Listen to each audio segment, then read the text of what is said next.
Exercise 10.4 के question number 1 में बोल रहा है to circles of radii 5 centimetre and 3 centimetre intersect at 2 points and the distance between the centres is 4 centimetre. दो circle हैं जो एक दूसरे को पॉइंट P और पॉइंट Q पे इंटरसेक्ट कर रही है और उस दोनों सर्कल के सेंटर के बीच का डिस्टेंस दे रखा है 4 सेंटीमीटर। बड़े वाले सर्कल का रेडियस है 5 सेंटीमीटर, बड़े वाले सर्कल का रेडियस है 5 सेंटीमीटर, छोटे वाले सर्कल का रेडियस है 3 सेंटीमीटर। तो हम लोग को निकालना क्या है, find the length of the common chord. ये जो कॉर्ड है PQ, इसका लेंथ हम लोगों को निकालना है। बात क्लियर हुआ यहाँ तक? चलिए अब हम लोग क्वेश्चन को सॉल्व करते हैं। पहले क्वेश्चन में जो बात दे रखा है उसको लिख लीजिए। Given 2 different circles intersect each other at point P and Q। दो डिफरेंट सर्कल है जो एक दूसरे को पॉइंट P और Q पे इंटरसेक्ट कर रही है। अब हम लोग कंस्ट्रक्शन में आते हैं। ज्वाइन P से A को ज्वाइन कर दीजिए एंड P से फिर B को ज्वाइन कर दीजिए। और ये जो AB है वो PQ का बाइसेक्टर है। हम लोग कंस्ट्रक्शन इसी टाइप से करेंगे कि जो AB है वो PQ को बाइसेक्ट करती हो। क्यों? क्योंकि आप लोग को पता है कि जब सेंटर से एक लाइन खींचा जाता है जो कॉर्ड को बाइसेक्ट कर रही हो, यानी कॉर्ड को 2 इक्वल पार्ट्स में डिवाइड कर रही हो, तो यहाँ पे 90 डिग्री का एंगल बनता है ना। अब देखिए ये जो AB है वो PQ को बाइसेक्ट कर रही है, इसलिए एंगल POA और एंगल POB ये दोनों एंगल 90 डिग्री हो जाएगा। आप लोग ऐसा थ्योरम में पढ़े होंगे कि जब किसी सर्कल में सेंटर से कोई लाइन खींचा जाता है जो कॉर्ड को 2 इक्वल पार्ट्स में डिवाइड करती है, यानी कि ये जो लाइन होता है वो कॉर्ड पे परपेंडिकुलर होता है। ये आप लोग थ्योरम में ऑलरेडी पढ़ रखे हैं, ठीक है। तो यहाँ पे एंगल POA और एंगल POB 90 डिग्री हो जाएगा। अब वैल्यू हम लोग सबका लिख लेते हैं। PA का वैल्यू क्या है? PA का वैल्यू है 5 सेंटीमीटर, क्योंकि ये बड़े वाले सर्कल का रेडियस है। और PB जो है वो छोटे वाले सर्कल का रेडियस है, इसका वैल्यू है 3 सेंटीमीटर। PB का वैल्यू है 3 सेंटीमीटर, ठीक है। अब देखिए ये AB दोनों सेंटर के बीच का डिस्टेंस दे रखा है 4 सेंटीमीटर। क्वेश्चन में देखिए ये 4 सेंटीमीटर दे रखा है दोनों सेंटर के बीच का डिस्टेंस। तो लिखिए AB equal to 4 centimetre. AB equal to 4 centimetre. अब आते हैं हम लोग, देखिए ये फिगर को हम लोग नीचे बना लिए हैं ताकि बार बार ऊपर ना करना पड़े, ठीक है। अब हम लोग AO को x मान लेते हैं। AO equal to x centimetre. अब देखिए ये पूरा है मेरा 4 सेंटीमीटर, A से B तक का लेंथ है 4 सेंटीमीटर। हम लोग इतना को x मान लिए तो ये OB क्या हो जाएगा मेरा 4 माइनस एक्स। AO को हम लोग x मान लिए तो OB क्या होगा मेरा 4 माइनस एक्स। तो लिखिए OB equal to 4 minus x centimetre, ठीक है। अब देखिए AOP और एंगल POB ये दोनों एंगल 90 डिग्री है, इसलिए ये दोनों ट्रायंगल राइट एंगल ट्रायंगल होगा। तो पहले हम लोग आते हैं इन ट्रायंगल AOP। देखिए जब एक राइट एंगल ट्रायंगल हम लोग बनाते हैं तो ये हाइपोटेनस, ये परपेंडिकुलर और ये बेस। तो हाइपोटेनस का स्क्वायर पाइथागोरस थ्योरम से क्या होता है, हाइपोटेनस का स्क्वायर इक्वल टू परपेंडिकुलर का स्क्वायर प्लस बेस का स्क्वायर, ठीक है। लेकिन अगर सिर्फ परपेंडिकुलर निकालना है तो क्या करेंगे, परपेंडिकुलर का square equal to base square को इधर शिफ्ट कर देंगे तो h square minus B square. Perpendicular का square equal to h square minus B square हम लोग लिख सकते हैं। तो उसी प्रकार से ट्रायंगल POA में या ट्रायंगल AOP में ये जो PO है वो मेरा परपेंडिकुलर है, तो PO का स्क्वायर इक्वल टू हाइपोटेनस क्या है AP, तो AP का स्क्वायर माइनस बेस क्या है मेरा AO का स्क्वायर। बात क्लियर हुआ कि नहीं पहले ये बताइए। परपेंडिकुलर का स्क्वायर इक्वल टू हाइपोटेनस का स्क्वायर माइनस बेस का स्क्वायर। तो उसी प्रकार से यहाँ पे परपेंडिकुलर PO है तो PO का स्क्वायर इक्वल टू हाइपोटेनस है AP, तो AP का स्क्वायर माइनस बेस है AO, तो बेस का स्क्वायर AO स्क्वायर, ठीक है। अब देखिए PO का वैल्यू हम लोग को नहीं पता है तो PO को ऐसा ही रहने देते हैं। PO का स्क्वायर इक्वल टू AP का वैल्यू है 5, तो 5 का स्क्वायर 25 माइनस AO को हम लोग लिए हैं x, तो x स्क्वायर, इसको इक्वेशन 1 मान लेते हैं। क्लियर है ना बात? अब हम लोग आते हैं ट्रायंगल POB में। इन ट्रायंगल POB देखिए ट्रायंगल POB में PO जो है वो मेरा परपेंडिकुलर है, तो यहाँ भी PO का स्क्वायर यानी कि परपेंडिकुलर का स्क्वायर इक्वल टू हाइपोटेनस यानी कि PB का स्क्वायर माइनस बेस का स्क्वायर यानी कि OB का स्क्वायर। अब देखिए PO के जगह PO ही रहने दीजिए। अब PB का वैल्यू क्या दे रखा है 3, तो 3 का स्क्वायर 9 माइनस OB का वैल्यू क्या दे रखा है 4 माइनस एक्स, तो 4 माइनस एक्स का होल स्क्वायर, इसको इक्वेशन 2 मान लीजिए। ठीक है, अब इक्वेशन 1 और इक्वेशन 2 को सब्ट्रैक्ट कर दीजिए। Subtracting equation 2 from equation 1। अब देखिए इसके लेफ्ट हैंड साइड को इसके लेफ्ट हैंड साइड से सब्ट्रैक्ट करेंगे तो PO का स्क्वायर माइनस PO का स्क्वायर। अब इसके राइट हैंड साइड को इसके राइट हैंड साइड के साथ, तो 25 माइनस एक्स स्क्वायर, ये है इसका राइट हैंड साइड, माइनस अब इसका क्या है 9 माइनस 4 माइनस एक्स स्क्वायर। ठीक है, ये है। अब इसको हम लोग सॉल्व करते हैं। PO का स्क्वायर माइनस PO का स्क्वायर 0। अब ये 25 माइनस एक्स स्क्वायर माइनस 9। ठीक है, अब देखिए माइनस ये 4 माइनस एक्स स्क्वायर है तो a माइनस बी के होल स्क्वायर पे, तो a स्क्वायर यानी 4 का स्क्वायर 16 प्लस b स्क्वायर यानी x का square x square minus 2ab, तो माइनस 2 इंटू a क्या है मेरा 4 इंटू b क्या है मेरा x। ठीक है, 0 equal to 25 minus x square minus 9 minus plus minus 16 minus plus minus x square minus minus plus और 4 2 ज़ा 8, 8 इंटू एक्स 8x। क्लियर है बात। 25 माइनस एक्स स्क्वायर, देखिए 9 माइनस 16, 9 माइनस 16 माइनस 7 और minus x square plus 8x। बात clear हो रहा है ना अच्छे से। 0 equal to 25 minus x square minus minus plus 7 minus minus plus x square और माइनस प्लस माइनस 8x। अब ये minus x square plus x square cancel हो गया। अब ये देखिए इस माइनस 8x को हम लोग इधर शिफ्ट कर लेंगे तो प्लस 8x, 25 प्लस 7 32। अब x इक्वल टू क्या आ गया 32 बाई 8, 8 इधर मल्टीप्लाई में इधर आएगा तो डिवाइड में, तो बाई 8, 8 4 ज़ा 32 यानी कि x का वैल्यू आ गया 4। x का वैल्यू आ गया 4।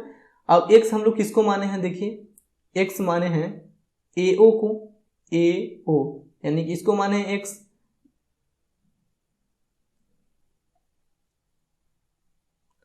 AO equal to 4 centimetre. ठीक है, अब देखिए AO का वैल्यू हम लोगों को मिल गया, AO का वैल्यू मिल गया हम लोगों को। अब इक्वेशन 1 में हम लोग आते हैं, इक्वेशन 1 में, from equation 1, from equation 1। Equation 1 क्या है मेरा, देखिए इक्वेशन 1 है PO का square equal to 25 minus x square, PO का square equal to 25 minus x square. अब देखिए PO का square equal to 25 minus x का वैल्यू हम लोग को मिला है 4, तो 4 का स्क्वायर 16। PO का स्क्वायर इक्वल टू 25 माइनस 16 9। अब स्क्वायर को उधर शिफ्ट करेंगे तो रूट 9, तो PO का वैल्यू क्या आ गया, रूट 9 का वैल्यू क्या होता है 3, तो PO का वैल्यू हम लोग को 3 सेंटीमीटर मिल गया। यानी कि यहां से यहां तक का लेंथ हम लोग को 3 सेंटीमीटर निकल गया। अब देखिए जो PQ है, PO और OQ इक्वल है ना, क्योंकि AB जो है वो PQ को 2 इक्वल पार्ट्स में डिवाइड कर रही है, ऐसा हम लोग कंस्ट्रक्शन में लिखे हैं। तो PO और OQ इक्वल है, तो ये 3 है तो नीचे वाला भी 3 हो जाएगा, तो पूरा क्या हो जाएगा PQ 3 प्लस 3 6 हो जाएगा, यानी PQ का लेंथ हो जाएगा 6 सेंटीमीटर। तो लिखिए PO प्लस OQ, ये पहले PQ equal to PO plus OQ और PQ इक्वल टू इस दोनों का लेंथ तो इक्वल ही होगा, तो 3 plus 3 centimetre plus 3 centimetre, PQ equal to 6 centimetre. Question number 2 में बोल रहा है if 2 equal chords of a circle intersect with in the circle prove that the segments of one chord are equal to corresponding segments of other cord.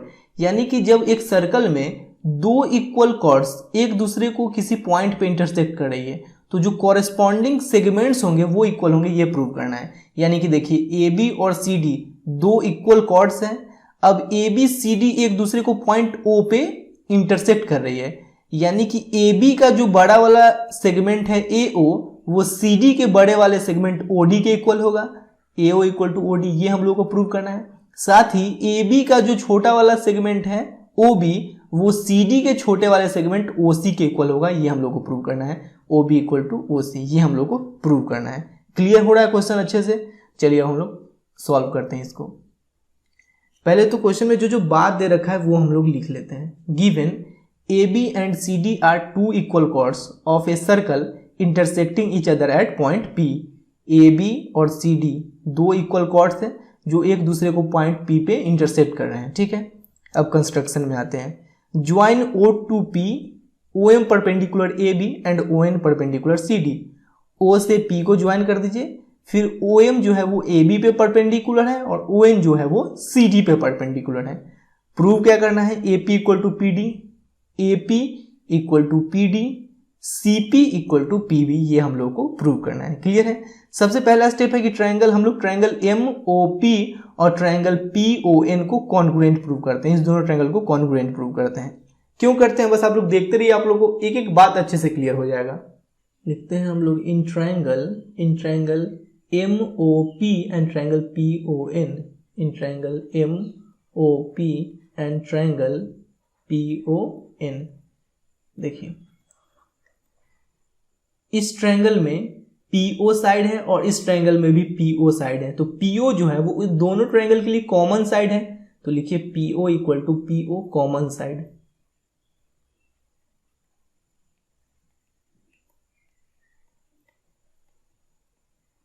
Common side.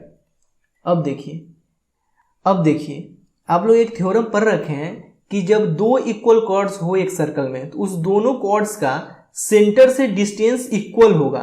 जैसे कि यहाँ पे ए B और C D equal है, तो इस दोनों chords का सेंटर से डिस्टेंस यानी कि ओ एम और ओ एन इक्वल होगा। ये थ्योरम आप लोग ऑलरेडी पढ़ रखे हैं, अगर नहीं देखें इस वीडियो को तो प्लीज इस वीडियो को भी देखिएगा। थ्योरम 10.6 का प्रूफ मैं ऑलरेडी अपलोड कर रखा हूं। ओ एम और ओ एन इक्वल हो जाएगा, तो लिखिए O M equal to O N. अब देखिए यहाँ पे ओ एम परपेंडिकुलर है ए बी पे और ओ एन परपेंडिकुलर है सी डी पे, ऐसा हम लोग कंस्ट्रक्शन में लिख रखे हैं। तो angle O M P equal to angle O N P, angle O M P equal to angle O N P, दोनों राइट एंगल हैं। अब देखिए ये जो एम ओ पी है ये एक राइट एंगल ट्रायंगल है, और राइट एंगल में 90 डिग्री के सामने का साइड हाइपोटेनस कहलाता है, तो इसके सामने का साइड ये हाइपोटेनस है। तो देखिए हाइपोटेनस इक्वल है, राइट एंगल इक्वल है और एक साइड इक्वल है, तो by RHS congruency rule triangle MOP congruent triangle PON। तो लिखिए कि by RHS congruency rule triangle MOP congruent triangle PON, triangle MOP congruent triangle PON। अब ये दोनों ट्रायंगल कॉन्ग्रुएंट हो गए, यानी कि इसके कॉरेस्पॉन्डिंग साइड्स इक्वल होंगे। तो दो साइड इक्वल था तो तीसरा MP इसके तीसरे साइड PN के इक्वल हो जाएगा, तो लिखिए MP इक्वल टू PN और यहाँ पे लिख लीजिए ब्रैकेट में CPCT यानी corresponding parts of congruent triangles. इसको इक्वेशन 1 हम लोग मान लेते हैं।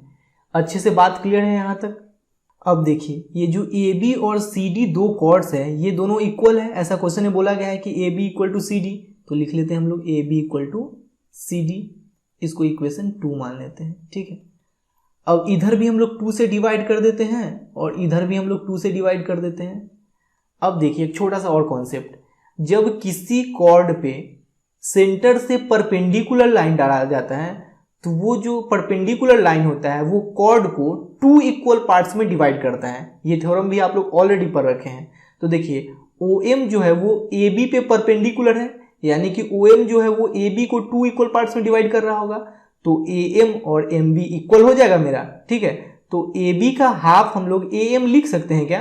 बिल्कुल लिख सकते हैं, क्यों नहीं लिख सकते हैं। तो लिख लीजिए AM इक्वल टू, अब CD का हाफ देखिए ON जो है वो CD पे परपेंडिकुलर है, यानी कि ON जो है वो CD को 2 इक्वल पार्ट्स में डिवाइड कर रहा है। तो ON जो है CD को 2 इक्वल पार्ट्स में डिवाइड कर रहा है, तो CD का हाफ हम लोग ND लिख सकते हैं क्या? CD का हाफ हम लोग ND नहीं लिख सकते हैं, तो CD बाई 2 ND लिख लिए, इसको इक्वेशन 3 मान लेते हैं। बात क्लियर हो रहा है अच्छे से। अब इक्वेशन 1 और 3 को हम लोग ऐड करते हैं। Now adding equation 1 and 3। Equation 1 में क्या है मेरा MP, यानी कि इसके लेफ्ट हैंड साइड को इसके लेफ्ट हैंड साइड के साथ ऐड करेंगे तो MP plus AM equal to इसके राइट हैंड साइड को इसके राइट हैंड साइड के साथ ऐड करेंगे तो PN प्लस ND। अब देखिए M P plus A M क्या होगा, M P plus A M यानी कि ये पूरा A P equal to P N plus N D यानी कि ये पूरा पी डी तो A P equal to P D ये तो प्रूव हो गया, इसको हम लोग इक्वेशन 4 मान लेते हैं। अब हम लोग को ये भी ना प्रूव करना था C P equal to P B, ये भी प्रूव करना था, चलिए प्रूव करते हैं। नाउ अब इसको प्रूव करने के लिए आप लोग को इक्वेशन 2 से इक्वेशन 4 को सब्ट्रैक्ट कीजिए। तो now subtracting equation 4 from equation 2, ठीक है। देखिए इसके लेफ्ट हैंड साइड को इक्वेशन 2 के लेफ्ट हैंड साइड को इक्वेशन 4 के लेफ्ट हैंड साइड के साथ सब्ट्रैक्ट करेंगे तो A B minus A P equal to कहा गया, हाँ ये C D minus P D. अब देखिए A B minus A P क्या होगा, A B minus A P, इस पूरे ए बी में से अगर ए पी को सब्ट्रैक्ट कर दिए तो बचेगा पी बी, तो P B equal to C D minus P D यानी कि अगर इस पूरे सी डी में से हम लोग पी डी को सब्ट्रैक्ट कर दे तो बचेगा सी पी। देखिए प्रूव हो गया, यही तो बात प्रूव करना था कि A P equal to P D है और P B equal to C P है। देखिए ऊपर यही ना प्रूव करना था, A P equal to P D और C P equal to P B, prove हो गया। क्वेश्चन नंबर 3 में बोल रहा है कि if 2 equal chords of a circle intersect with in the circle prove that the line joining the point of intersection to the centre makes equal angles with the chords.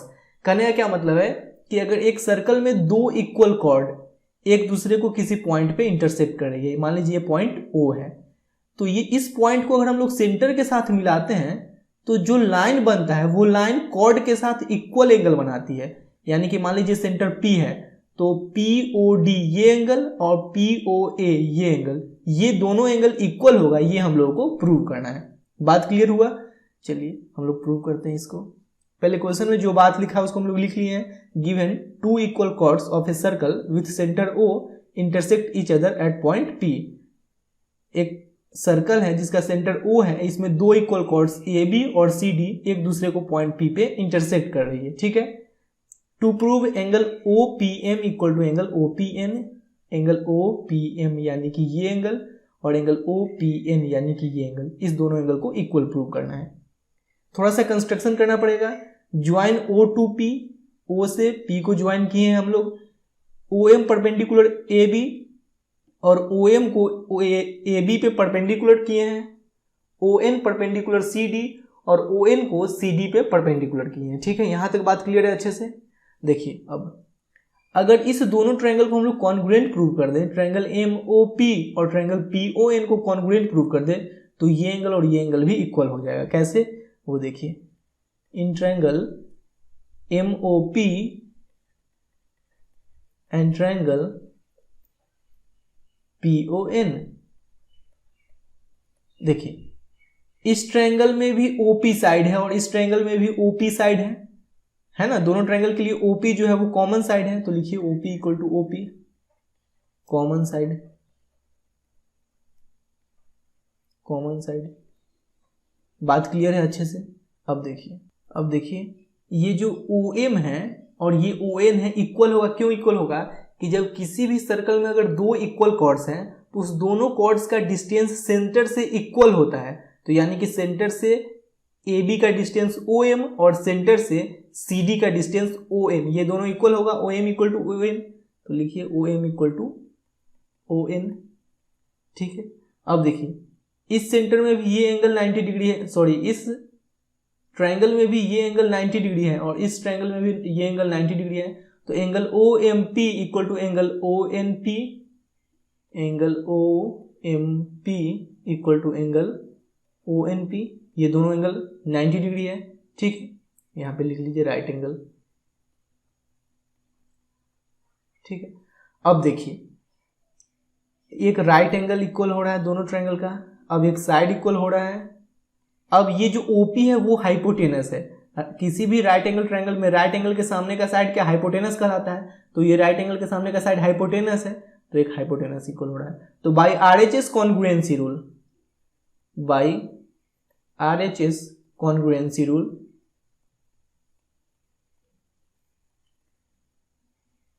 Triangle MOP congruent triangle PON, triangle MOP congruent triangle PON, ये दोनों triangle congruent हो गया।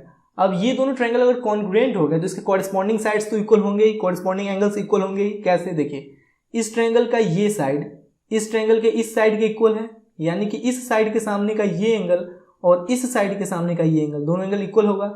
Angle OPM equal to angle OPN, angle OPM equal to angle OPN। यहां पे लिख लीजिए CPCT, यानी corresponding parts of congruent triangles. Clear है? ये दोनों एंगल इक्वल हो गया और यही तो प्रूव हम लोग को करना था। समझ में आया अच्छे से आप लोगों को? क्वेश्चन नंबर 4 में बोल रहा है कि if a line intersects two concentric circles, concentric circles कहने का मतलब कि वैसा दो सर्कल जिसका सेंटर सेम हो, ठीक है। तो if a line intersects two concentric circles with centre O at A, B, C and D, prove that AB equal to CD। देखिए, यहाँ पे दो सर्कल है जिसका सेंटर O सेम है और एक लाइन जो है वो इस दोनों सर्कल को A, B, C और D पे इंटरसेक्ट कर रही है। तो AB और CD इक्वल है, ये हम लोगों को प्रूव करना है। क्लियर है बात? चलिए हम लोग प्रूव करते हैं। पहले लिख लीजिएगा कि क्या प्रूव करना है। To prove AB equal to CD, AB equal to CD prove करना है। कंस्ट्रक्शन हम लोग क्या किए हैं कि OM को AD पे परपेंडिकुलर कर दिए हैं, OM परपेंडिकुलर AD। प्रूफ देखिए, अब देखिए, BC is the chord of inner circle। देखिए, ये जो BC है वो इस अंदर वाले सर्कल का कॉर्ड है एंड OM परपेंडिकुलर BC। देखिए, OM जो है वो AD पे परपेंडिकुलर है, यानी कि OM जो है वो BC पे भी परपेंडिकुलर होगा। तो लिखिए BC is the chord of inner circle and OM perpendicular BC therefore. देखिए, जब सेंटर से एक सर्कल के कॉर्ड पे परपेंडिकुलर डाला जाता है तो जो परपेंडिकुलर होता है वो कॉर्ड को बाइसेक्ट करता है, यानी कि टू इक्वल पार्ट्स में डिवाइड करता है। तो OM जो है वो BC पे परपेंडिकुलर है, यानी कि OM BC को टू इक्वल पार्ट्स में डिवाइड कर रहा होगा, तो BM और MC इक्वल हो जाएगा। तो लिखिए therefore BM equal to MC, इसको इक्वेशन 1 मान लीजिए। क्लियर है? नाउ ये जो AD है वो बाहर वाले सर्कल का कॉर्ड है, इस बड़े वाले सर्कल का। लिखिए now AD is the chord of outer circle and OM perpendicular AD। अब देखिए, OM जो है वो AD पे परपेंडिकुलर है, यानी कि OM AD को टू पार्ट्स में भी इक्वल पार्ट्स में डिवाइड कर रहा होगा, तो AM और MD इक्वल हो जाएगा। तो लिखिए AM इक्वल टू MD। ठीक है, अब इक्वेशन 1 को इक्वेशन 2 से सब्ट्रैक्ट कीजिए। लिखिए यहां पे subtracting equation 1 from equation 2। Equation 2 से इक्वेशन 1 को सब्ट्रैक्ट करेंगे, यानी कि इसके लेफ्ट हैंड साइड से इसके लेफ्ट हैंड साइड को सब्ट्रैक्ट करेंगे। तो AM minus BM equal to MD minus MC। अब AM माइनस BM क्या होगा? देखिए, AM माइनस BM क्या होगा? AB equal to MD minus MC क्या होगा? देखिए, MD माइनस MC क्या होगा? CD। और यही तो हम लोग को प्रूव करना था। देखिए, AB equal to CD prove करना था, AB इक्वल टू CD और प्रूव हो गया, AB इक्वल टू CD। अच्छे से समझ में आया आप लोगों को? क्वेश्चन नंबर 5 में बोल रहा है 3 girls Reshma, Salma and Mandeep are playing a game by standing on a circle of radius 5 metre drawn in a park. एक सर्कल है जिसका रेडियस 5 मीटर है, उस पे रेशमा, सलमा और मनदीप नाम की 3 लड़की खड़ी होकर खेल रही है। ठीक है, Reshma throws a ball to Salma, Salma to Mandeep, Mandeep to Reshma. Reshma एक बॉल सलमा को फेंकती है, फिर सलमा वही बॉल मनदीप को फेंकती है, फिर मनदीप वही बॉल रेशमा को फेंकती है। ठीक है, मनदीप वही बॉल रेशमा को फेंकती है। If the distance between Reshma and Salma and between Salma and Mandeep is 6 metre each, यानी रेशमा से सलमा के बीच की दूरी 6 मीटर है, सलमा से मनदीप के बीच की दूरी 6 मीटर है। अब क्या बोल रहा है, what is the distance between Reshma and Mandeep, Reshma से मनदीप की बीच की दूरी क्या है, ये हम लोग को निकालना है, यानी कि यहां से यहां तक की क्या दूरी है ये हम लोगों को निकालना है। बात क्लियर हुआ, क्वेश्चन अच्छे से समझ में आया। अब इसके सॉल्यूशन पे हम लोग चलते हैं। बहुत ही आसान सॉल्यूशन। देखिए इस क्वेश्चन में अक्सर बच्चे को प्रॉब्लम होता है, आप आज के बाद से आप लोगों को कोई प्रॉब्लम नहीं होगा, बस वीडियो को लास्ट तक देखिए, ठीक है। क्वेश्चन सॉल्व करने के लिए आप लोगों को फिगर के साथ थोड़ा सा छेड़खानी करना पड़ेगा। क्या करना पड़ेगा वो हम लोग देखते हैं। पहले तो क्वेश्चन में जो बात दे रखा है उसको हम लोग लिख लेते हैं। In given figure point R, S and M are position of Reshma, Salma and Mandeep. R जो है वो रेशमा के लिए है, एस जो है वो सलमा के लिए है और एम जो है वो मनदीप के लिए है। आर एस और एस एम की लेंथ दे रखा है 6 मीटर, क्वेश्चन में ऐसा बोला गया है, और सर्कल का रेडियस है 5 मीटर। देखिए ये मेरा सेंटर है सर्कल का, अब सेंटर से लेकर यहां तक की दूरी यही तो मेरा रेडियस है, तो ओ आर भी रेडियस होगा, और सेंटर से लेकर यहां तक की दूरी ये भी तो रेडियस है, तो ओ आर और ओ एस दोनों का लेंथ क्या होगा 5 मीटर, रेडियस 5 मीटर है, ऐसा क्वेश्चन में बोला गया है। देख लीजिए आप लोग, क्वेश्चन में यहां पे बोला गया है कि रेडियस 5 मीटर है, यहां पे देखिए बोला गया है ना, ठीक है। यहां तक हम लोग लिख लिए। अब कंस्ट्रक्शन में आते हैं, फिगर के साथ थोड़ा सा छेड़खानी करना पड़ेगा हम लोग को। क्या, ओ को आर से मिला दिए हैं, आर को एस से मिला दिए हैं, एस को एम से मिला दिए हैं और आर को एम से मिला दिए हैं, ठीक है। इतना छेड़खानी किए, वही लिख लिए हम लोग यहाँ पे। Join O R S, S M, R M and SP को परपेंडिकुलर डाल दीजिए आर एम पे। एसपी जो है वो आर एम पे परपेंडिकुलर है, ऐसा हम लोग कंस्ट्रक्ट किए हैं, ऐसा डाले हैं, एसपी को आर एम पे परपेंडिकुलर डाल दिए हैं। अब एक बात बताइए आप लोग, एसपी जो है वो आर एम पे परपेंडिकुलर है और वो एसपी जो लाइन है वो सेंटर से होकर क्रॉस कर रही है, यानी कि एसपी को आगे बढ़ाकर हम लोग सेंटर तक लेकर आए हैं, ठीक है। यानी कि ये जो ओपी होगा वो भी आरएम पे परपेंडिकुलर होगा। बात क्लियर हो रहा है कि नहीं, पहले बात समझिएगा। एसपी जो है वो आरएम पे परपेंडिकुलर हम लोग डाले हैं। अब इसी लाइन को हम लोग आगे बढ़ाकर सेंटर तक लाए हैं, यानी कि जो ओपी होगा वो भी आरएम पे परपेंडिकुलर होगा, यानी कि एसपी जब आरएम पे परपेंडिकुलर है तो यहाँ पे 90 डिग्री बन रहा है, अब यहां पे भी तो 90 डिग्री बनेगा, अब ओपी भी तो आरएम पे परपेंडिकुलर होगा। यहां तक बात क्लियर है अच्छे से, ठीक है। अब देखिए अगला पॉइंट समझिए, ये सेंटर से आरएम तो एक प्रकार से देखा है तो हम लोग का कॉर्ड है, आरएम तो कॉर्ड है, तो सेंटर से जब कॉर्ड पे परपेंडिकुलर डाला जाता है तो जो परपेंडिकुलर होता है वो कॉर्ड को 2 इक्वल पार्ट्स में डिवाइड करती है। ये थ्योरम आप लोग पढ़ रखे हैं। ओपी जो है वो आरएम पे परपेंडिकुलर है, इसलिए ओपी आरएम को 2 इक्वल पार्ट्स में डिवाइड करेगी, तो आरपी और पीएम इक्वल हो जाएगा, आरपी इक्वल टू पीएम। बात क्लियर हुआ कि नहीं पहले ये बताइए, या इसको एक और तरीके से समझाते हैं। देखिए एस आर एम अपने का एक ट्रायंगल है, ठीक है। अब एस आर और एस एम दोनों इक्वल है 6 मीटर, ऐसा क्वेश्चन में बोला गया है। अब ये दो साइड इक्वल है ट्रायंगल का, यानी कि ये एक आइसोसेलेस ट्रायंगल है। अब आइसोसेलेस ट्रायंगल में अगर यहां से तीसरे लाइन पे परपेंडिकुलर डालिएगा ना, तो ये जो परपेंडिकुलर होता है वो तीसरे लाइन को 2 इक्वल पार्ट्स में डिवाइड करता है, ठीक है। तो इसलिए आरपी और पीएम इक्वल हो जाएगा। दोनों तरीका से जो तरीका आप लोग को अच्छे समझ में आए उससे समझिए, लेकिन बात को समझना बहुत जरूरी है, ठीक है। तो आरपी और पीएम कैसे इक्वल हुआ समझ में आया, तो यहाँ पे हम लोग लिख लिए आरपी इक्वल टू पीएम। अब हम लोग चलते हैं क्वेश्चन सॉल्व करने की तरफ। इतना बात आप लोग समझ गए ना अच्छे से, ठीक है। अब देखिए नाउ ये फिगर हम लोग नीचे बना लिए ताकि बार बार ऊपर नीचे ना करना पड़े, ठीक है। देखिए ओ हम लोग का सेंटर है, आप लोग याद रखिएगा। अब आरपी का लेंथ तो हम लोगों को नहीं पता है, तो आरपी के लेंथ को हम लोग y मान लेते हैं। Let RP equal to y, ठीक है। आरपी का लेंथ हम लोग को नहीं ना पता है, क्योंकि सेंटर से अगर रहता लेंथ तो ये हम लोग को पता है, क्योंकि सेंटर से रेडियस हो जाता है, तो रेडियस तो हम लोग को पता है, लेकिन आरपी का लेंथ हम लोग को नहीं पता है, तो आरपी को हम लोग y मान लिए। अब पीओ या ओपी को हम लोग x मान लेते हैं, ओपी इक्वल टू x। अब देखिए ये ट्रायंगल OPR और ट्रायंगल PRS ये दोनों राइट एंगल ट्रायंगल बन रहा है ना, क्योंकि दोनों में 90 डिग्री का एंगल बन रहा है। बात क्लियर हो रहा है। और राइट एंगल ट्रायंगल के लिए बड़ा ही सिंपल सा फंडा आप लोग को आता होगा कि हाइपोटेनस का स्क्वायर इक्वल टू परपेंडिकुलर का स्क्वायर प्लस बेस का स्क्वायर।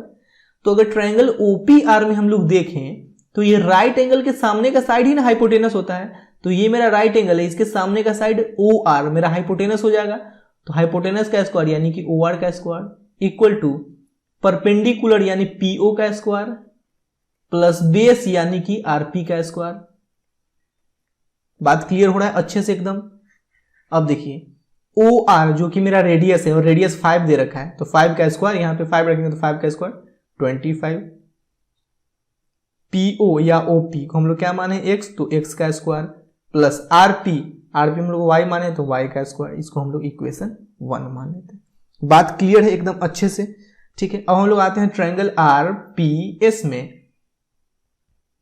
इन ट्रायंगल यहां पे लिख लीजिएगा in triangle O P R, in triangle O P R, ठीक है। अब यहां पे हम लोग आते हैं in triangle R P S, in triangle R P S. देखिए ट्रायंगल आर पी एस में ये राइट एंगल है, राइट एंगल के सामने का साइड हाइपोटेनस यानी कि आर एस का स्क्वायर इक्वल टू परपेंडिकुलर का स्क्वायर यानी कि एस पी का स्क्वायर प्लस बेस का स्क्वायर यानी कि आरपी का स्क्वायर। देखिएगा कितना आसानी तरीका से बनेगा क्वेश्चन। अब आर एस इसका वैल्यू दे रखा है ना हम लोगों को, आर एस का वैल्यू 6 दे रखा है। देखिए आर एस का वैल्यू 6 दे रखा है, तो यहां पे 6 का square 36 equal to S P. देखिए एस पी का वैल्यू नहीं दे रखा है हम लोग को, यहां से यहां तक ये पूरा ओ एस का वैल्यू, ये पूरा ओ एस रेडियस है तो इसका वैल्यू दे रखा है। देखिए रेडियस का वैल्यू दे रखा है 5 मीटर। अब ये पूरा 5 मीटर है और ओपी को हम लोग एक्स माने हैं, ओपी को यहां से यहां तक एक्स माने हैं और ये पूरा 5 है, तो सिर्फ एसपी क्या हो जाएगा, इस पूरा में से हम लोग ओपी को घटा देंगे तो एसपी नहीं निकल जाएगा। तो देखिए एसपी इक्वल टू हो जाएगा, ये पूरा है मेरा 5 तो 5 माइनस, अब इतना घटाना है ओपी, तो ओपी मेरा है एक्स, तो एक्स घटा दीजिए 5 माइनस एक्स का होल स्क्वायर प्लस आरपी का स्क्वायर। तो आरपी को हम लोग क्या माने हैं, आरपी को हम लोग वाई माने हैं तो वाई का स्क्वायर। बात क्लियर हो रहा है ना अच्छे से एकदम, सारा चीज क्लियर। अब 36 प्लस इक्वल टू, अब इसका हम a माइनस बी के होल स्क्वायर पे तोड़ेंगे तो a स्क्वायर यानी 5 का स्क्वायर 25 प्लस बी स्क्वायर यानी एक्स का square x square minus 2ab, तो 2 इंटू ए क्या है 5 इंटू बी क्या है x plus y square. Clear है अच्छे से। 36 equal to 25 plus x square minus 10x plus y square. Now अब देखिए इस x square plus y square को एक साथ लिख लीजिए। 36 equal to 25 x square plus y square को एक साथ लिख लीजिए और इस माइनस 10x को इधर अलग लिख लीजिए। 36 equal to 25 plus x square plus y square, x square plus y square इसका वैल्यू 25 है ना, बात गया दिमाग में, तो यहां पे लिखिए x square plus y square की जगह 25 लिख लीजिए माइनस 10x। बात क्लियर हो रहा है ना अच्छे से एकदम। अब 36 equal to 25 plus 25 50 minus 10x। अब माइनस 10x को इधर शिफ्ट कर देते हैं तो प्लस 10x, माइनस 10x को इधर शिफ्ट कर दिए तो माइनस इधर आएगा तो प्लस, और 36 को उधर शिफ्ट कर दिया 36 प्लस में उधर जाएगा तो माइनस में, तो 50 माइनस 36 ये आएगा 10x इक्वल टू 14। अब x इक्वल टू 10 इधर मल्टीप्लाई में इधर आएगा तो डिवाइड में, तो 14/10 ये 7/5 आ गया x का वैल्यू, x का वैल्यू आ गया 7/5। कैसे आया, क्लियर है ना सारा बात अच्छे से। अब यहाँ पे देखिए x square plus y square का वैल्यू हम लोग 25 जो लिखे हैं, x square plus y square का वैल्यू 25 ये इक्वेशन 1 से लिखे, तो यहाँ पे लिख लीजिएगा from equation 1 x square plus y square equal to 25। ठीक है, अब x का वैल्यू जब निकल गया तो इसको हम लोग इक्वेशन 1 में पुट करके y का वैल्यू निकाल लेते हैं फ्रॉम इक्वेशन 1। इक्वेशन 1 क्या है मेरा, 25 equal to x square plus y square, 25 equal to x square plus y square, 25 equal to x का वैल्यू यहाँ पे 7/5, तो 7/5 का स्क्वायर कीजिएगा तो 7 का स्क्वायर 49/5 का स्क्वायर 25 प्लस वाई स्क्वायर। अब इसको हम लोग इधर शिफ्ट करेंगे तो ये प्लस में इधर आएगा तो माइनस में, तो minus 49/5 25 equal to Y square. यहाँ तक क्लियर है बात अच्छे से। अब देखिए इसको सॉल्व करेंगे तो एलसीएम हो जाएगा 25, ये 25 into 25 625 minus 49 equal to Y square, या Y square equal to 625 minus 49, ये हो जाएगा 576 बाई 25। ठीक है, अब स्क्वायर को उधर शिफ्ट करेंगे तो y का वैल्यू क्या आ गया, root under 576 by 25 equal to y। देखिए 576 का रूट होता है, ये पूरा रूट में है, 576 का रूट होता है 24 बाई 25 का रूट होता है 5, तो y का वैल्यू आ गया 24 बाई 5। y यानी कि y हम लोग किसको लिए थे, देखिए y हम लोग लिए हैं rp को, यहां से यहां तक का लेंथ आ गया, ये क्या है 24 बाई 5। ठीक है, अब देखिए जब यहां से यहां तक का लेंथ आ गया 24 बाई 5, आरपी और पीएम इक्वल इक्वल हम लोग ऊपर कैसे किए थे, देखिए आरपी और पीएम को इक्वल प्रूव किए थे ना, तो ये 24 बाई 5 है यहां से यहां तक, तो यहां से यहां तक भी 24 बाई 5 होगा, तो ये पूरा क्या होगा 24 बाई 5 प्लस 24 बाई 5, तो लिखिए R M equal to, therefore R M equal to 24 by 5 plus 24 by 5, ये आर एम इक्वल टू हो गया, इसको एलसीएम लीजिएगा तो 5, अब 24 प्लस 24 48, इसको कैंसिल कीजिएगा तो ये आ जाएगा 9.6 मीटर। देखिए अब आर एम यानी कि रेशमा और मनदीप के बीच का डिस्टेंस निकल गया हम लोगों का, क्लियर है ना, और यही तो निकालना था, रेशमा से लेकर मनदीप के बीच का ही तो डिस्टेंस निकालना था। सारा प्रोसेस को आप लोग एक बार और देखिए, एक एक बात 100% अच्छे से क्लियर हो जाएगा। ठीक है, यहां पे आप लोग लिखिए नीचे जाकर, therefore distance between Reshma and Mandeep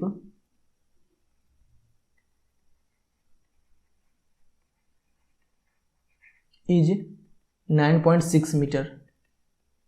question number 6 में बोल रहा है कि a circular park of radius 20 metre is situated in a colony, 3 boys Ankur, Syed and David are sitting at equal distance on its boundary, each having a toy telephone in his hands to talk each other. Find the length of a string of each phone. Question कहना क्या चाह रहा है कि एक colony में एक circular park है, उस सर्कुलर पार्क के बाउंड्री पे 3 लड़के बैठे हुए हैं, एक का नाम है अंकुर, एक का नाम है सैयद और एक का नाम है डेविड। तीनों के हाथ में टॉय टेलीफोन है और तीनों एक दूसरे से बात कर रहे हैं।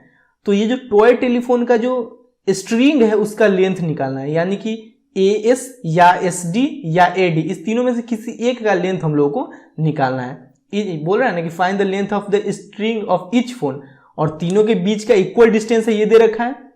यहाँ पे देखिए क्वेश्चन ने बोला है कि तीनों के बीच का डिस्टेंस जो है वो इक्वल है, यानी कि AS इक्वल टू SD या इक्वल टू AD। अब तीनों इक्वल है तो किसी एक के बीच का डिस्टेंस निकाल दे तो तीनों के बीच का डिस्टेंस तो निकल ही जाएगा। बात क्लियर है? चलिए हम लोग इस क्वेश्चन को सॉल्व करते हैं, बहुत ही आसान मेथड से आप लोग को बताएंगे हम।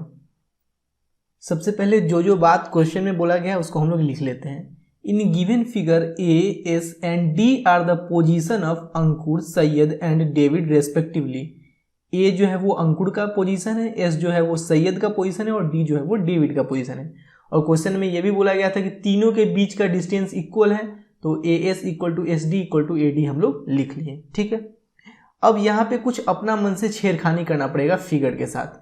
हम लोग किए हैं क्या कि AH को SD पे परपेंडिकुलर डाल दिए। देखिए पहले तो एक बात ध्यान दीजिएगा कि AS, SD और AD ये तीनों इक्वल है, यानी कि ट्रायंगल ASD एक इक्विलेटरल ट्रायंगल है, तीनों साइड इक्वल है, यानी कि ट्रायंगल ASD एक इक्विलेटरल ट्रायंगल है। अब इक्विलेटरल ट्रायंगल में जब परपेंडिकुलर डालिएगा आप, हम लोग AH को SD पे परपेंडिकुलर कर दिए। ठीक है, यानी कि जो AH है वो SD को 2 इक्वल पार्ट्स में भी डिवाइड कर रहा है, क्योंकि इक्विलेटरल ट्रायंगल में जो परपेंडिकुलर होता है वो तीसरे साइड को 2 इक्वल पार्ट्स में डिवाइड करता है। ठीक है, अब देखिए AH जो है वो SD को 2 इक्वल पार्ट्स में डिवाइड करता है, इसलिए AH को हम लोग मीडियन भी बोल सकते हैं, क्योंकि किसी भी ट्रायंगल में जब हम लोग एक लाइन खींचते हैं जो तीसरे लाइन को 2 इक्वल पार्ट्स में डिवाइड करिए उसको हम लोग मीडियन बोलते हैं। ठीक है, थोड़ा सा बस सिंपल सा कॉन्सेप्ट आप लोग सीख लीजिए, देखिए ना कितना आसानी से क्वेश्चन सॉल्व हो जाता है। उसी प्रकार से हम लोग यहाँ से S से SE परपेंडिकुलर AD डाल दिए। अब इक्विलेटरल ट्रायंगल में किसी भी वर्टिसेस से इक्विलेटरल ट्रायंगल में किसी भी वर्टिसेस से आप लोग परपेंडिकुलर डालिए तीसरे साइड पे, वो उसको दो इक्वल पार्ट्स में डिवाइड करेगी ही। तो यहाँ से हम लोग एस से परपेंडिकुलर डालें, S E perpendicular A D, इसलिए एस ई जो है वो ए डी को भी टू इक्वल पार्ट्स में डिवाइड कर देगा, इसलिए मेरा एस ई भी मीडियन ही होगा। अब डी से परपेंडिकुलर डाल दिए तो ये भी मेरा मीडियन ही होगा, क्योंकि इक्विलेटरल ट्रायंगल में रूल है किसी भी पॉइंट से, किसी भी वर्टिसेस से आप लोग परपेंडिकुलर डालिए, वो साइड को टू इक्वल पार्ट्स में बांटेगी ही। अब ये जो तीनों परपेंडिकुलर है एस ई ए एच और एफ डी, ये तीनों परपेंडिकुलर साइड्स को टू इक्वल पार्ट्स में डिवाइड कर रही है, यानी कि ये तीनों मीडियन है। मीडियन वही होता है जो साइड को टू इक्वल पार्ट्स में डिवाइड करता है। अब तीनों मीडियन पॉइंट ओ पे मिल रहा है, तीनों मीडियन जो है वो पॉइंट ओ पे मिल रहा है, और पॉइंट ओ हमारा सेंटर भी है, सर्कल का सेंटर भी पॉइंट ओ ही है, और ये तीनों मीडियन पॉइंट ओ पे मिल रहा है। इसलिए ये तीनों मीडियन जिस पॉइंट पे मिलता है उसको हम लोग सेंट्रोइड के नाम से जानते हैं। तो ओ मेरा सेंट्रोइड हो जाएगा। यहाँ पे लिखेगा since A H is median of S D, A H जो है वो एस डी का मीडियन है, यानी एस डी को टू पार्ट्स में डिवाइड कर रहा है इक्वल पार्ट्स में, और जो पास कर रहा है पॉइंट ओ से, S D passes through centre O and O is also centroid. तीनों मीडियन जिस पॉइंट पे मिलती है उसको हम लोग सेंट्रोइड बोलते हैं। बस इतना क्लियर हो गया ना, देखिए क्वेश्चन कितना आसानी से सॉल्व होगा। ठीक है, बस सिंपल सा आप लोग थोड़ा थोड़ा चीज को, छोटी छोटी मगर मोटी बात है, इसको याद रखिएगा, क्वेश्चन सॉल्व करने में कोई प्रॉब्लम नहीं होगा। अब देखिए नाउ ये जो सेंट्रोइड है ना, अब ये सेंट्रोइड है और सर्कल का सेंटर भी है। ठीक है, अब सेंटर से सर्कल के किसी भी पॉइंट को छुइएगा तो वही ना रेडियस होता है, तो ओ ए का, ओ ए जो है वो मेरा रेडियस कहलाएगा ना, क्योंकि ओ जो है वो सर्कल को छू रहा है, तो ओ ए मेरा रेडियस है। अब ओ ए का वैल्यू दे रखा है क्वेश्चन में, रेडियस इसका दे रखा है 20 मीटर, तो लिख लेते हैं ओ ए की जगह 20 मीटर। बात क्लियर है। अब देखिए सेंट्रोइड जो होता है वो मीडियन को 2/1 रेशियो में डिवाइड करती है। आप लोग ये पढ़ रखे हैं, याद नहीं होगा। सेंट्रोइड जो होता है वो मीडियन को 2:1 में डिवाइड करता है। तो ये सेंट्रोइड है ओ और मेरा मीडियन है ए एच, यानी कि AO/OH, AO/OH इक्वल टू 2/1 हो जाएगा, क्योंकि सेंट्रोइड जो होता है वो मीडियन को 2:1 में डिवाइड करता है, तो AO/OH हो गया 2/1। अब AO का वैल्यू या OA का वैल्यू 20 मीटर दे रखा है, तो यहां पे रखिए 20 metre by OH equal to 2/1। ठीक है, हम लोग नीचे भी फिगर बना लिए ताकि बार बार ऊपर नीचे ना करना पड़े। ठीक है, अब देखिए क्रॉस मल्टीप्लीकेशन करते हैं, OH into 2 equal to 1 into 20, तो OH का वैल्यू क्या आ जाएगा, 2 को इधर शिफ्ट करेंगे तो 20/2, यानी कि OH का वैल्यू आ गया 10 मीटर। ठीक है, OH यहां से यहां तक आ गया 10 मीटर। ऐसा फिगर हम लोग नीचे भी ड्रॉ कर लेते हैं ताकि बार बार ऊपर नीचे ना करना पड़े। बात क्लियर हो रहा है, ये O है मेरा और ये H है, यहां तक अच्छे से बात क्लियर है। OH का वैल्यू निकल गया 10 मीटर। अब इस पूरे AH का वैल्यू हम लोग निकालते हैं। नाउ AH इक्वल टू, देखिए A से O तक की दूरी, ये जो डिस्टेंस है ये रेडियस है मेरा, क्योंकि सेंटर से सर्कल तक का डिस्टेंस रेडियस कहलाता है। तो रेडियस क्या दे रखा है 20 मीटर। देखिए तो A से H तक की दूरी, यहां से यहां तक और यहां से यहां तक, अगर दोनों को ऐड कर देंगे तो पूरा निकल जाएगा। तो OA है मेरा 20 मीटर प्लस OH है मेरा 10 मीटर, तो AH क्या निकल गया मेरा पूरा 30 मीटर निकल गया, AH पूरा 30 मीटर निकल गया। Now in triangle AHS, in triangle AHS, अब हम लोग ट्रायंगल AHS में आते हैं। देखिए चूंकि AH जो है वो SD पे परपेंडिकुलर है, इसलिए ट्रायंगल AHS मेरा राइट एंगल ट्रायंगल है। अब राइट एंगल के सामने का साइड जो होता है वही ना मेरा हाइपोटेनस होता है, तो हाइपोटेनस का स्क्वायर यानी कि AS का स्क्वायर इक्वल टू परपेंडिकुलर का स्क्वायर यानी कि AH का स्क्वायर प्लस बेस का स्क्वायर यानी कि SH का स्क्वायर। क्लियर हो रहा है। देखिए एक एक बात आप लोग कैसे क्लियर करवाते हैं आज। अब AS क्या है, देखिए AS हम लोगों को नहीं पता है, तो AS की जगह AS ही रहने देते हैं, इक्वल टू AH का वैल्यू 30 मीटर निकला है, तो 30 का स्क्वायर 900 प्लस एस एच का भी वैल्यू नहीं पता है तो एस एच की जगह एस एच का स्क्वायर रहने देते हैं, ठीक है। अब देखिए ए एस, एस डी और ए डी ये तीनों इक्वल है, ऐसा क्वेश्चन में बोला गया है। हम लोग ऊपर लिख भी रखे हैं, ये तीनों इक्वल है। A S equal to S D equal to A D, ये तीनों इक्वल है। अब इस तीनों को हम लोग एक्स मान लेते हैं, एक्स, और इसको इक्वेशन 1 मान लेते हैं, ठीक है। अब चलिए इसका वैल्यू हम लोग पुट करते हैं, यहाँ पे लिखते हैं फ्रॉम इक्वेशन 1 ये ए एस, एस डी और ए डी इस तीनों को हम लोग एक्स माने हैं, तो ए एस के जगह रख देते हैं एक्स, तो एक्स का स्क्वायर इक्वल टू 900 प्लस एस एच। देखिए एच जो है वो एस डी का मिड पॉइंट है, यानी कि एस एच जो होगा वो एस डी का आधा होगा, तो एस डी क्या है मेरा एक्स, तो एस एच क्या हो जाएगा x/2, तो यहाँ पे लिख देते हैं x/2 का होल स्क्वायर, ये हो जाएगा x square equal to 900 plus x square by 4। अब एक्स स्क्वायर बाई 4 को इधर शिफ्ट करेंगे तो x square minus x square by 4 equal to 900। अब ये एलसीएम लेंगे तो ये हो जाएगा 4x square minus x square equal to 900, 4x square minus x square ये हो जाएगा 3x स्क्वायर, और इस 4 को हम लोग इधर शिफ्ट करेंगे तो इधर डिवाइड में इधर आएगा मल्टीप्लाई में, तो 900 इंटू 4। अब 3 यहाँ पे मल्टीप्लाई में इधर जाएगा तो डिवाइड में, तो x square equal to 900 into 4/3, 3 से इसको कैंसिल करेंगे तो 300 आ जाएगा, ठीक है। X square equal to 300 into 4।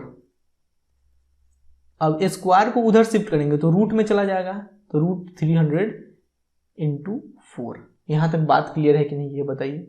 अब देखिए x इक्वल टू 300 को हम लोग 3 इंटू 100 लिख सकते हैं, और 4 को ऐसा ही रहने दीजिए। x इक्वल टू 100 में से 10 बाहर आ जाएगा, 4 में से 2 बाहर आ जाएगा, और रूट 3 अंडर ही बच जाएगा, तो x इक्वल टू क्या निकल गया 20√3 मीटर।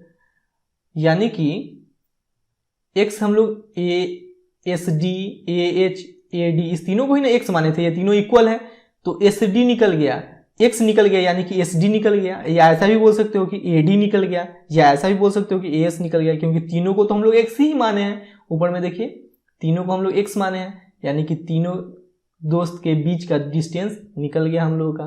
क्लियर है बात। उसने बोला था ना find the length of string of each phone, यानी कि तीनों दोस्त के हाथ में जो फोन है, अब वो फोन का स्ट्रिंग जो है यानी कि जो तार है उसका लेंथ निकालना था, तो यही ना एस डी या ए डी या एस का लेंथ हम लोग निकाल देते हैं तो स्ट्रिंग का लेंथ निकल जाता। अब निकल गया है एस डी का लेंथ, तो हम लोग बोल सकते हैं कि स्ट्रिंग का भी लेंथ निकल गया, तो लिखिए therefore length of string equal to length of string of each phone, string of each phone यही ना है, length of string of each phone equal to 20√3 metre.